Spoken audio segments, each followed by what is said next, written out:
Hello everyone, my name is Jen and welcome to the Book Refuge and welcome to week number 50 of 2021 and my weekly wrap up. Before we dive into the books that I've read, I wanted to give a shout out to two new channel members. I love when I have new channel members every week. We have Aja Reeds and Angelique, who both joined at the Fated Friend level, and they will actually be able to join in on the Fated Friend Hangout, which is happening tonight. If you're seeing this on the Sunday when it goes up, my channel members get to see it on the day before. And yeah, I'm so excited. It's been such a great year for channel members, and I'm so happy about it, because I just feel like I get to have an even greater connection with people who are channel members than, once you start to get a higher number of viewers, it's hard to maintain the same relationships and hard to be able to comment on every comment that you get. And so anyway, enough of that. Enough promo for that. I do want to say on the upfront, I review romance novels mainly of all different subgenres. So if that's something that you like, if you want lots of recommendations, I've read over 700 books in 2021. I do these weekly wrap-ups. If you check out my playlist of weekly wrap-ups, you can see every single book I've read this year and what I think about it. So please consider subscribing to my channel. It would mean a lot to me, and we got videos coming to you 3 to 4 days a week. So enough of that, but YouTube likes it when we talk about ourselves now and then. So there we go. I read 14 books this week. December has continued to be just a little bit slower, but part of that is all of the rereads that I'm doing. In case you didn't know, in the month of December, I reread all my favorite books. I have something that's called a 6-star, which basically just means I give a book more than 5 stars to indicate that it is a favorite read of the year. And then when it comes to December, I reread all of those favorite books and then try to rank them so that I can discover what my favorite book is. If you'd like to come along on that journey with me, I am doing reading vlogs where I'm rereading those favorite books. The first one went up last week. The next one will be going up Monday or Tuesday. I'm not sure which day I'm putting it up, but it is available right now for my channel members. That one's already finished, and I just started another vlog yesterday. So if you want to know kind of where the rankings are sitting, you can check that out and see how it's going for me. So this wrap up will, well, I never like to say it will be shorter, because I can make talking about 6 books take a long time, and we have 14. But most of these books are rereads, so I won't be talking about them as much, because you can hear about them in my rereading vlogs. And when I finally decide what my favorites will be, I will have a video, of course, about that. So, all right, without further ado, let's dive in. And we do have some favorites to talk about. So I reread Real by Kennedy Ryan. That means I've rated this book 6 stars. I read this book originally the day that it came out, even though I was terrified. With Kennedy Ryan, it's always best to rip the Band-Aid off and just dive right in. So this is her newest release. This is a Hollywood Renaissance romance, and this is about Neva, Saint, and Cannon Holt, who is a director, and she is a Broadway actress. She's actually an understudy, and she gets basically scouted by Cannon when a friend of his brings him to see her performance. She finally gets to perform because the lead actress is on vacation, and she's perfect for this biopic he's going to be doing about this pretty unknown Black actress and singer who had really kind of rejuvenated or revived or helped create a certain style of music at the time, and she is completely unknown. Cannon had stumbled across this info when he was on a road trip or something, and he's been working on bringing this film to the screen for quite a while now, and he finally found the woman to play his Desi Blue is her name. But the only problem is they are extremely attracted to each other, so much so that Cannon has to turn into, well, he's already kind of a bit of a grump hero. This is definitely a grumpy sunshine. He has to turn into a complete grump to keep her at arm's length, and even that is only going to last so long. There are trigger warnings in this book for loss of a parent, for terminal illness, for long-term, everyday illness that you live with, and it's a very powerful book, of course. This was beautiful. Then I reread Carnal Urges. Oh my gosh, I flagged the shit out of this book. This is book 2 in the Queens and Monsters series by J.T. Geissinger. It is Geissinger, by the way. On her Instagram, if you go to her page, she literally has the breakdown of her name. She said it's like saying a guy singer. So, to all of us who've been messing it up, it's Geissinger. Geissinger. So, anyway, this is... Oh, this book is amazing. This book is about Sloane and Declan. And Sloane is friends with our heroine from the first book. And she ends up getting kidnapped by Declan, who his boss had him kidnap her for reasons, for some trouble that she's been causing. And yeah, and then things go awry. So this is a captor-captive. This is an age gap. This is a grumpy sunshine. Oh, someone's picking up the garbage. That's great. And this book is fantastic. I don't know what else to say. This book is extremely sexy. For me, this book is a 5 out of 5 spice. I know you don't totally know what I mean by that yet. I'm working on a spice scale. But for me, this book is a 5 out of 5 spice. It was, and by that I mean not just that there is lots of sex in it. It's the kind of emotional, gut-wrenching connection when these two bare their souls to each other. When a sex scene makes me cry, it's good shit, man. It's good shit. This book is fantastic. It has a growly hero, a possessive hero, but a heroine who takes no shit. A heroine that usually has everyone wrapped around her fingers. And she proceeds to do the same thing with Declan's men and is trying to do the same thing with him. And he's very resistant to this. Trigger warnings for this one. There is a remembrance of a past assault. It's not too visceral or graphically described at all. What else? Oh, and description of a loss of a pregnancy as well. So can't forget that one. So anyway, obviously a 6-star book there. Then the historical romance readathon started, and I was able to participate by using the historical romances that I needed to reread. I used them for the prompts. So I wasn't able to complete the whole board. Here's my board, because obviously I wasn't reading any books that were really like, well, I did read a new to me, but the author wasn't new to me. I'd read the author before. So this was my board. I'll show you my board real quick because we're going to talk about those books. But it was so much fun. I wasn't able to participate the last time that they did the readathon, so it was really fun to get to do this. Most people were reading like Christmassy historicals, and you know, I was rereading mine, but it was still so much fun. I love readathons. I have not been able to host a readathon in a long time, but I definitely have plans for 2022, and I can't wait. It's going to be amazing. So yeah, so the books I reread Dangerous by Minerva Spencer. This book was like a last minute addition to my 6 stars because I had given it 5 stars. But when I was looking back through my books, I was like, but this book just stands so far above some of the other historicals that I've read. It's at least in the same class as the other books I'd given 6 stars. So I did. This one is about Lady Mia, who spent 17 years as a slave in a harem for a sultan in Oman, Iran, I can't remember where it is at the time, but she bore a child to the Sultan when she was 15. She was kidnapped when she was 14. She had a child by him when she was 15, and she finally escaped after the Sultan died, and one of his sons took over. Now, her son was the Sultan's favorite, but he had an older son who wasn't just going to let his younger brother take over. So they're in kind of a bitter clash, and Mia, she had escaped and she's back in England, but now she wants to get back to where her son is because she doesn't feel that she belongs in London society because they just look at her as a pariah. Her family's not really happy to have her back because she's so different from them now. She's seen as having brought shame to them through no fault of her own.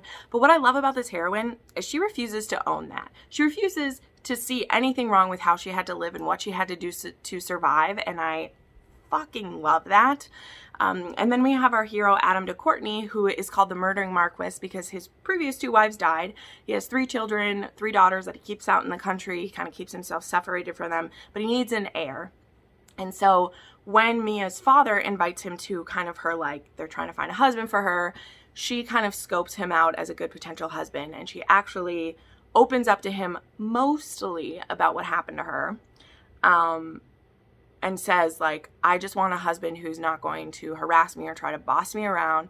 I would be happy to give you an heir if you will just, like, leave me alone, because I've had, you know, enough of that. And that is that situation where it's like 70% true. The other 30% is he has lands that border kind of the coast, and so she wants to be able to, you know, marry him, fool around with him a little bit because he is very sexy to her, and then get away and get back to her son. And this is one of those books that, like, the conflict is very easily spelled out. What their issues are going to be are very easily spelled out to you. Like, you know, she's keeping a secret. You know that he's been hurt by women before, so he's going to be angry about it. But you also know that neither of them has, like, a choice in this, like what she's supposed to do. And I love that. That is how you set up a good conflict, so that it isn't just a misunderstanding. Like, there's legit reason for her to keep this secret, you know? And there's legit reason for him to be like, well, why didn't you tell me? Like, have I ever done something why you shouldn't trust me? I said I wasn't go too deep in my 6 stars, but I love this book. Again and again, I've seen my friends who've picked it up have loved it. I'm a big fan of Minerva Spencer, and we're actually going to see her again on my list here in a minute. Then I reread Devil in Disguise. This is, oh wait, that's not Devil in Disguise, Devil in Disguise. I did read that one, spoiler, which I also have marked all to hell. This is book 7 in the Ravenels. It's also called The Ravenels Meet the Wallflowers. I personally think it should be the beginning of its own series, but Lisa Kleypas doesn't always get a choice about that, so we won't hold that against her. However, this currently standing, I'll give you a spoiler. Currently standing, this is my favorite historical that I've read this year, and my reread only confirmed that. This book has so much. There's only so much I can say about this because this book serves you best if you've read all the Wallflowers and all of the Ravenels. It's just, it serves you best if you've done that. Of course, you can do whatever the fuck you want and you can jump right into this.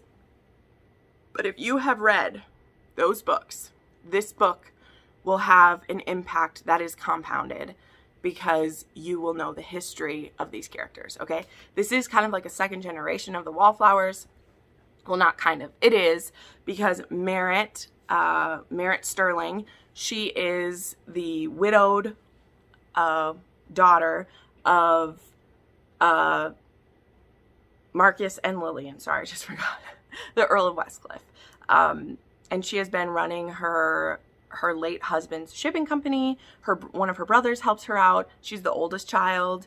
And then she meets Keir McRae, who is a whiskey distiller, and he's come to London to sell his whiskey, and then there's an issue at the port, and so they meet each other, and it's an instant connection. But there's a lot of ups and downs and bumps and grinds on the way with this one. It is not as straightforward as it seems, even for I wouldn't even call these two like insta lust, because that's definitely there. But there's this insta connection where they're both aware that they're feeling lust, but there also is this tug between them that you just can't let go. And as more stuff comes out in this story, it's so beautiful. This is pretty low angst, but that does not take away the power of this story for me, and love it. Then, let me double check. Then I reread Bound to a Warrior by Donna Fletcher. This book, I will say, I say this in my reading vlog that I do. This is one of the books, I read this one very early at the beginning of 2021 because Donna Fletcher was actually on my list of authors that I had been buying all her books because they're gorgeous. You know, let's just appreciate Duncan and Mercy on the front here. This is one of my favorite clinch covers of all time. I won't pretend otherwise. It's absolutely gorgeous. And the book was so sweet. So I was just happy the first time I read this that like the cover kind of represented what was inside. Like it was sexy. There was sexual tension. There's just this tender look between them. These two, the book literally begins with them being shackled together. The king's guards are going to take them to the king. This is medieval. It takes place in 1075, I think. 1005. Wow, okay. And there's also this legend of the, there's also a legend of the false king, and the true king will rise, all that good stuff. This is Scottish. It's all the fun things. And, but anyway, it's more of like a sweet story. And so this one didn't hold up so well to my rating of it for a favorite. I still stand by that this is a 5-star book for me because of my enjoyment and how fun and sweet, and I love the setup of the family and the brothers that we're going to see in this series, which I still haven't read the last book in the series. I read the first 3 of these. So this was one that I probably jumped the gun giving it 6 stars, but I don't regret it because it was fun. And so then when I get to the end of the year and I rank them, this one won't be at the top, but it's still a 5-star, and it's still in some of the top books that I read. And for a book that came out, I believe this was 2010, like, I still had a great time. And most of my friends who've read it, they're kind of like, well, I don't know if this was a 6-star read, Jen, but it was cute. And I'm like, there you go. What's wrong with cute? It's great. That leg pull though, guys, like, so good. Then, okay, I had to slip in some other books that I had due. That was a weird hand motion that I just made. Also, gonna drink some more from my railin mug. I forgot to show this off at the beginning. I finally got my railin mug in. And I always forget to drink it when I get talking because, you know, I'm talking the whole time and then it's cold. All right, so I had to slip in a few other books. And I read Rise of the King by Bella Matthews. This was a mafia book, not part of the Underworld Kings. It's actually the beginning of its own series by Bella Matthews. This is the first Bella Matthews I've ever read. And this one was about our heroine, who is the child of someone who'd been in witness protection. So that makes sense. So it wasn't anything she did, but she was like raised in witness protection because of something her family did. And then we meet her when she's kind of like on the run from that because some stuff has went down. And she runs into our hero, who is the son of like the mafia basically, and one day he will be the king, obviously. And then this, like, they have, I don't want to like spoil anything, but they basically become friends. And then this is a friends to lovers between this woman who's a baker, she has a bakery, and our would-be mafia king. And I just had a great time with this. I really did. It was a pretty slow burn. I liked that there was some times where the hero like tries to be pretty heavy-handed, and she just does not handle that. She's like, no one is going to decide my life for me, so you can just back the fuck off. And then he has to grovel a little bit because it's like, I'm sorry, and also I make all the decisions, and so I'm used to making decisions to protect people. And she's like, well, it's not that you shouldn't have made the decision, it's that you didn't tell me about it. So this was a good time. I gave this book 4 stars. Then back to the historical romance readathon, I read Melissa and the Vicar, which I kind of shimmied into my readathon because I was looking up Minerva Spencer's other books, which Minerva Spencer is actually the pen name of S.M. LaViolette. Like Minerva Spencer's real name is Chantel M. LaViolette. That's her name. And so she writes under that name erotica. So like Minerva Spencer was a pen name she started to write like the for Zebra, for traditionally published ones.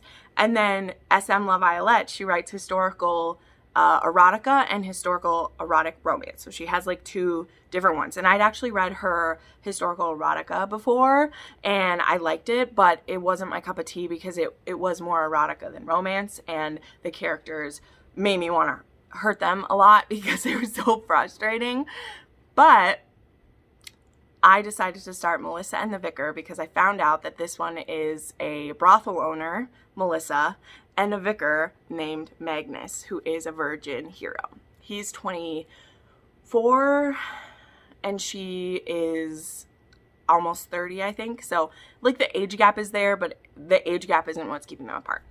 So our heroine, Melissa, she is sick, and I don't know if it was consumption or whatever, because usually you don't get better from that, so I'm not sure what she has. But the doctor is like, you need to take a break from work. So she leaves her business partners in charge of the brothel, and she goes to this small town where she meets Magnus the vicar, and she's renting this big house in town with her and one of her whores from the brothel, who is an older whore there, and she brings her with her.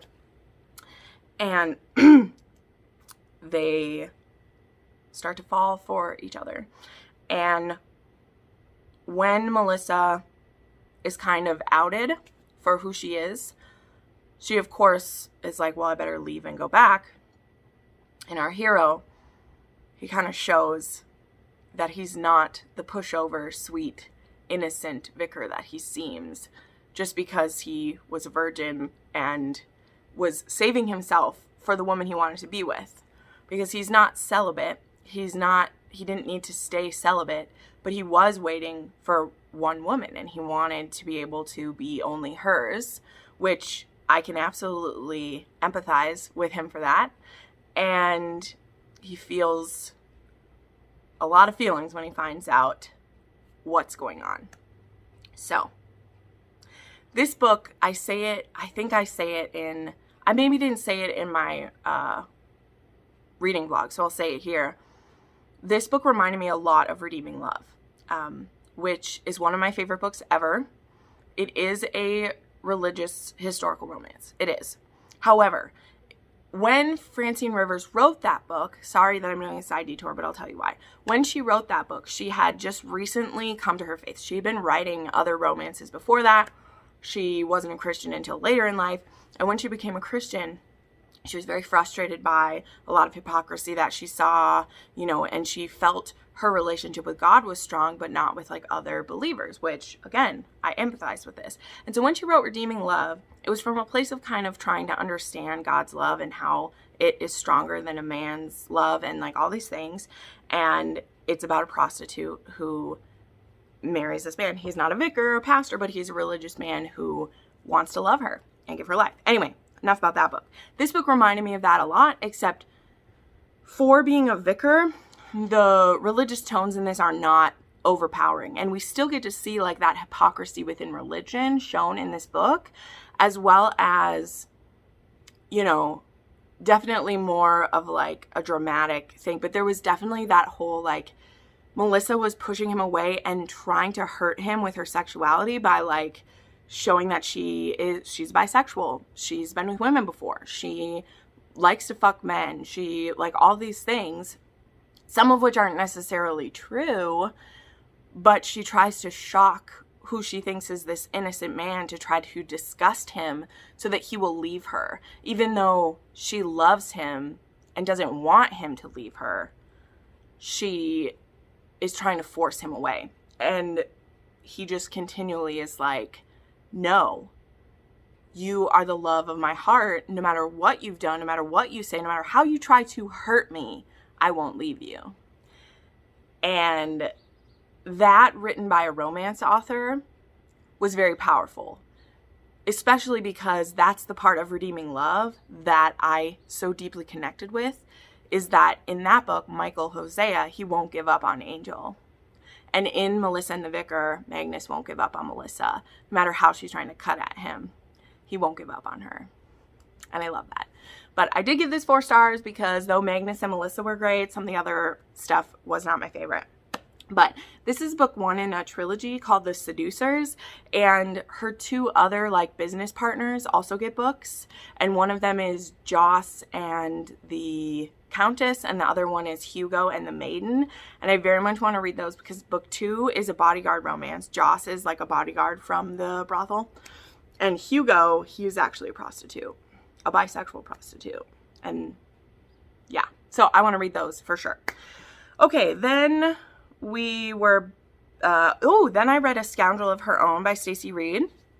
This is an arc that I have. This book comes out on December 28th, and all my friends were reading this for the readathon, and I couldn't wait. I had to jump in on it. I didn't want to miss out on all the fun.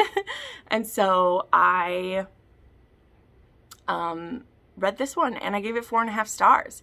This book is about our heroine, Ophelia, who, when she is 8 years old, she falls in a river and is drowning. And Devlin, who is 12 years old, sees it happening and he jumps in the river, and they both get swept quite a way down, and he's able to get her out. And they find this small hunter's cabin where they basically survive and wait it out until they get found by the people looking for them. And she gets taken back to her parents. This is all in the prologue. She gets taken back to her parents, and Devlin, or his name is Niall, sorry, he goes by Niall when he's little. He says, I'm gonna marry her one day, and she's like, I want to marry you too. And he gives her, like, they exchange little wooden rings with each other. It's so cute. And then the father kind of laughs and he's like, you'll never marry my daughter, but thanks for saving her, and is basically like, fuck off, kid. And then we jump ahead 16 years and our heroine is 24, and she is a spinster, and her parents have kind of let that be. They want her to marry for love, but their family's in some trouble now, and also her father recently had a health scare, and he admitted that she is not her mother's daughter. She is his daughter, but not her mother's daughter. And that is a big part of the plot, as well as running into Niall / Devlin again. And he has always wanted her, and he's waited for her, and he never thought he would have the chance to have her as his wife. And he maybe has lied to himself and thinks that he doesn't actually want to marry her. He maybe just wants to bed her, but nobody believes that. Like, nobody who knows him believes that.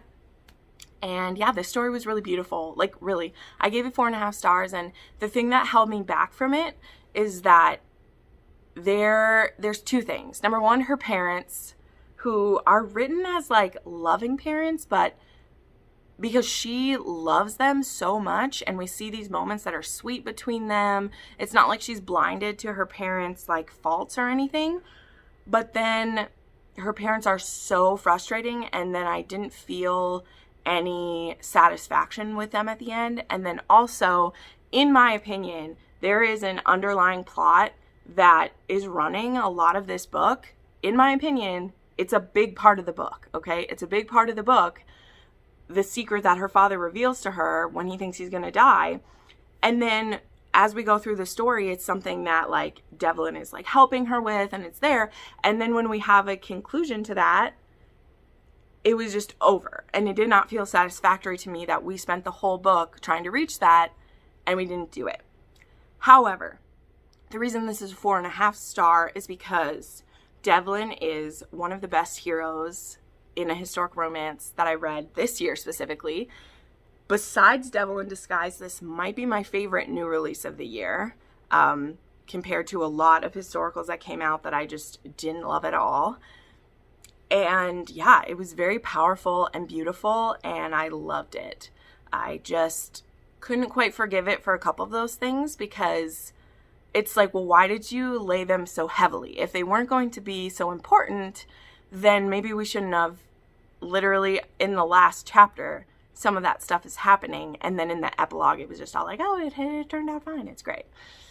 That doesn't work for me, but it was 4.5 stars worth, because the romance, if you aren't someone who cares as much about the underlying plot, you will be swept away by Devlin. And he's so romantic, and the things that he does to show his love, which he says is just because he wants to bed her, but it's very obvious that he's held a torch for this woman for 16 years, and every choice that he's made and everything that he's done has been for her. You will love this. You will love this. Okay. Then I reread Never Seduce a Scot by Maya Banks. Oh, this one was still amazing. I've talked about this one so much that I'm only going to say this is an arranged marriage. The crown, the king of the time, forces Eveline Armstrong, who is deaf, but her family thinks that she is touched in the head because she can't speak, that they know of, and she can't hear, which they don't know that that's what's wrong with her. She's forced to marry Graham Montgomery, who is a rival from a rival family, and they both basically think this is like a punishment from the king, but really he just wants them to stop fighting. So it is kind of a punishment, because he's like, stop fucking fighting all the time. Yep. And yeah, and it's beautiful. Graham is wonderful. This romance is fantastic. I've talked about this book so many times. We're just going to move along. But this was still a 6-star read. This was still wonderful. Then I was reached out to by Eve Dangerfeild, who I didn't know had stopped writing. But I had read some of her books a couple years ago, actually. I'd read one by her called Act Your Age, which is a Daddy Kink book. And I'd also read Captivating, which was a co-authorship between Eve Dangerfeild and Tessa Bailey. And that one was a consensual, non-consent kinky relationship. And Eve reached out to me on Instagram and asked if I would be interested in an ARC copy of her book that's coming out on Tuesday called Return All. And this is a Daddy Kink, but it's written as kind of like a contemporary trade paperback. I don't know. It's not a dark romance, which is interesting. Not that Daddy Kink has to be, but like it usually is. So it was very interesting. This book is a second chance romance, and our couple, they met each other when they were seniors in high school. They were both 18, and they were just like so into each other, and they had started experimenting, and they were into like daddy role playing. Did not fully understand what they were in or the kind of commitment and care that that relationship takes. And so our hero, he gets drafted into the American Football League, or not American, Australian Football League. I meant to even say Australian and I said American. This book takes place in Australia. And our heroine, she is just left behind, and he goes away and starts fucking around, and when he decides to come back, she's already moved on. Like, she literally left town and is gone. And so it's 10 years later, and she's back in Australia, and she is rich. And we don't know how she's rich, which was a very interesting storyline to find out how she became so rich. But she owns this company that is buying up properties to create affordable housing, because actually both her and the hero, they were poor, and they lived in pretty shitty accommodations when they were kids. And, you know, he's become rich and famous playing football, and she's become wealthy, and we don't know how.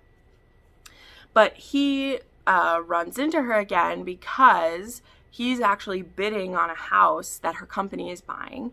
And when that company totally outbids him, he kind of wants to speak with the owner of the company and kind of make his plea that, like, this is my dream home. Please let me buy it from you. And then he discovers that she's the owner, and he immediately, like, wants her back. He drops to his knees in front of, like, her business partner and her, and asks her to give him a chance. And there's a lot of emotional stuff in this, because the dude just does not realize what he did. The thing is, too, the heroine doesn't fully realize why she's hurt either.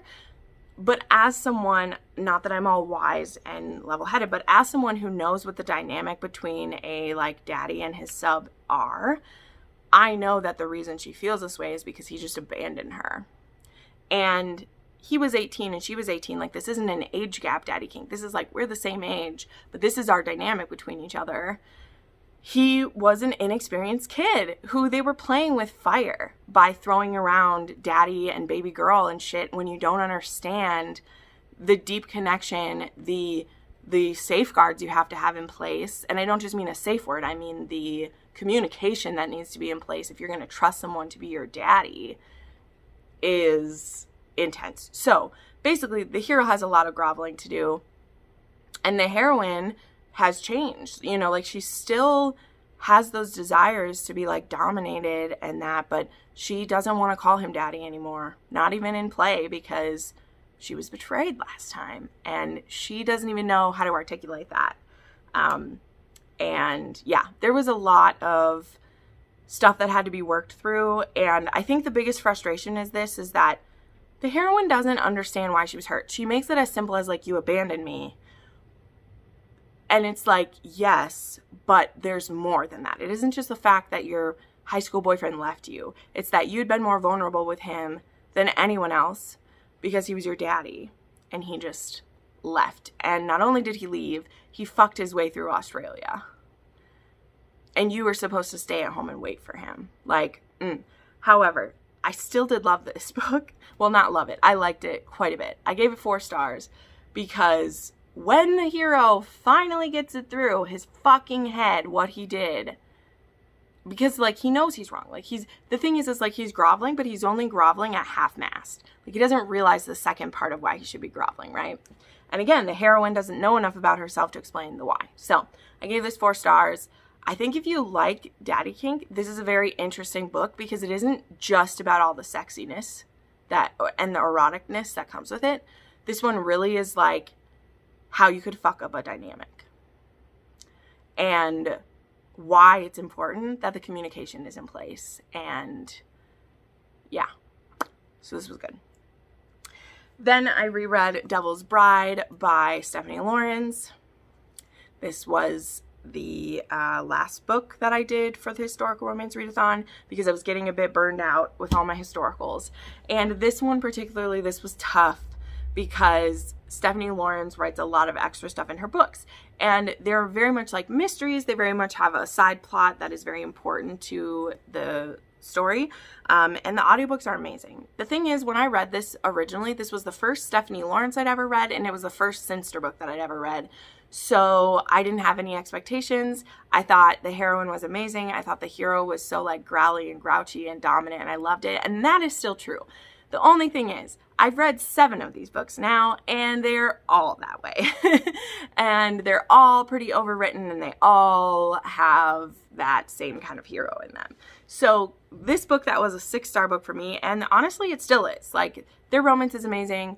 Honoria is powerful and fierce, and she refused to be forced into this relationship with Devil, who they meet each other on a dark and stormy night when a murder has just occurred, and they end up compromised together because they have to stay in this small little, like, gamekeeper's hut, and then they get caught the next day, and Devil decides that he needs a wife, and why not her? She is of a good family, she is beautiful, she is strong, she is fierce, and he's like, she'll make me a good wife. And so he goes about a single-mindedness that this woman will be his wife, and Honoria is like, no, I want to travel the world, and I've been working for the last few years so that I could do that. I don't want to just get married. And she's also scared of having children because she lost her younger siblings, and she doesn't want that to happen to her again, I guess. Like, that is a big issue for her too. And she knows if she marries Devil, children will happen, and also he needs heirs, so it isn't just, it would happen. So, this was still a 6-star read, but this was tough to get through because so much of it is kind of repetitive to other books that she has written. But this was the first one, and it was still great to touch back in with them. This is still extremely sexy. Like, their sex scenes are pretty epic. They're pretty epic. They're very, like, descriptive with, like, earth-shattering words and stuff. Of, like, the cataclysm had come. Like, that kind of stuff, which can be fun. Then I reread A Lesson in Blackmail by Katie Robichaux. This is one of my 6-star reads. This is just a quickie. It's only, like, 160 pages. This is a student teacher. It's not even really an age gap. Again, I always say it wrong. She's not a teacher. She's a librarian. She's 22. He's 18. His family basically owns this Black Mountain Academy, and she is a submissive. He stalks her and follows her to her club one night and discovers that she is a sexual submissive.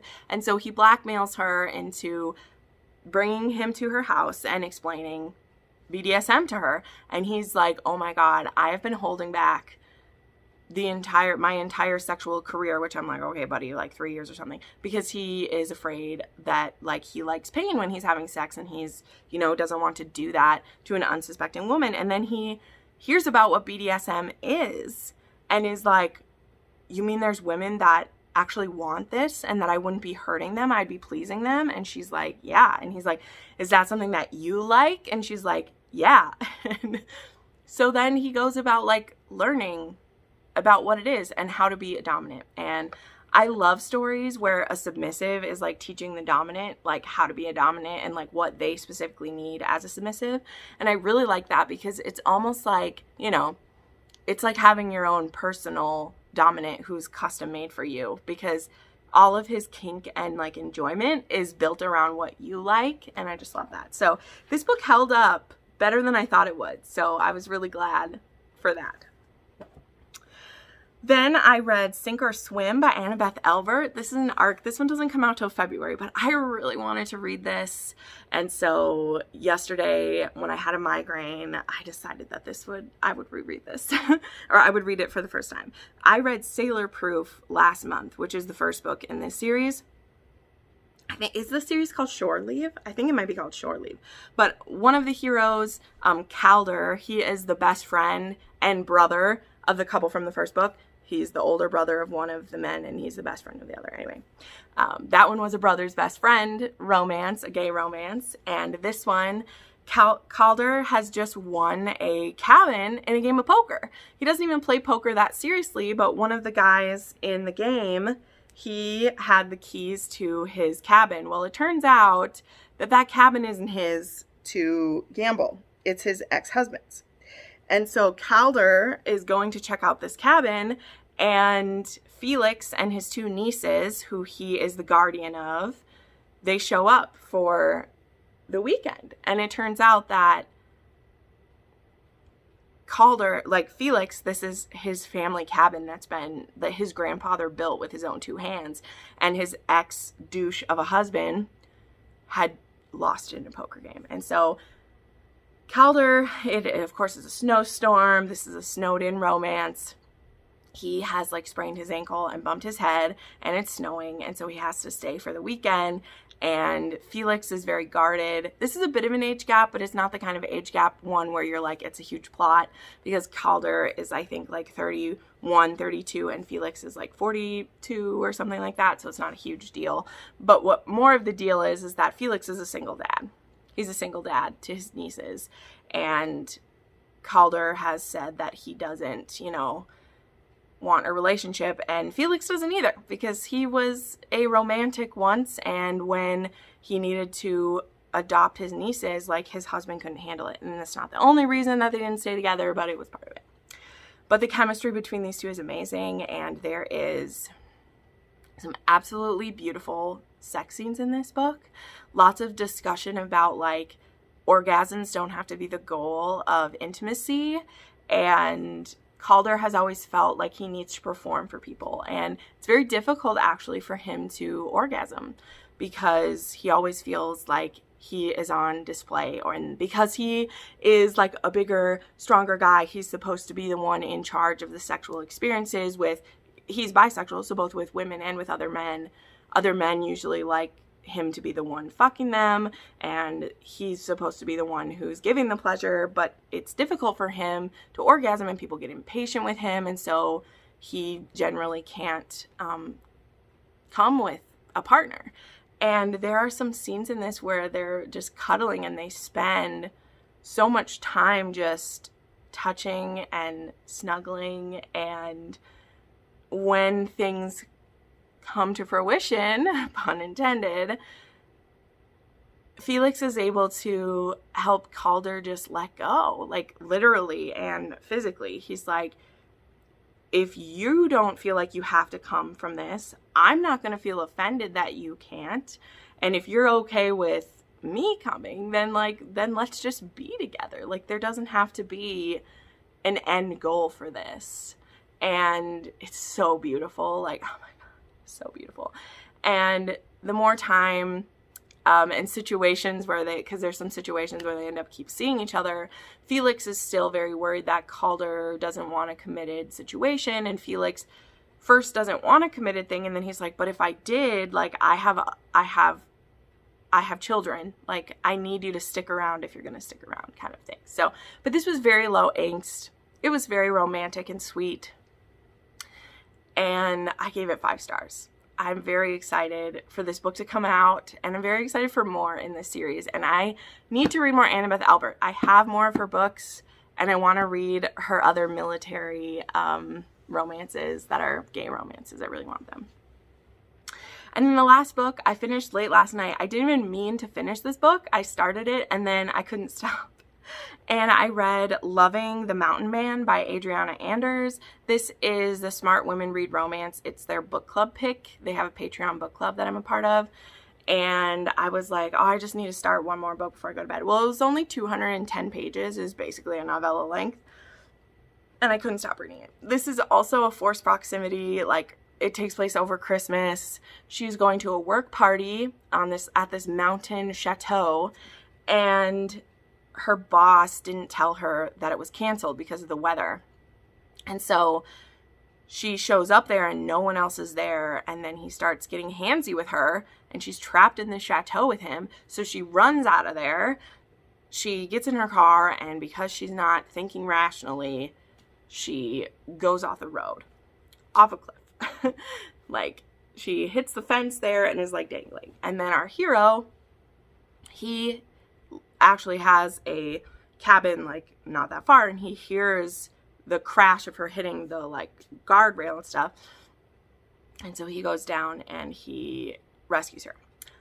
We have a wounded hero. He is an amputee. He has a bionic leg basically on the one side, not bionic, but he has a I literally forgot what the word is called.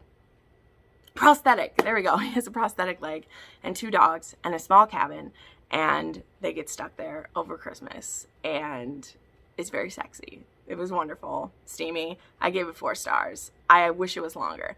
This was really cozy and fun because you all know, like last month, I went through like a survival romance binge. And a lot of those were snowed in romances. So this was fun. So, all right, there we go. We made it through the 14 books. Told you it would still be long because I don't know how to make short ones. There we go. Those are all the books that I read this last week. Make sure you subscribe to the channel, like this video if you liked it, and make sure to check out channel memberships if you'd like early access to my videos, as well as to help vote in polls and to get to have hangouts with me once a month, which are awesome. So thank you so much for watching, and I'll see you next time. Bye.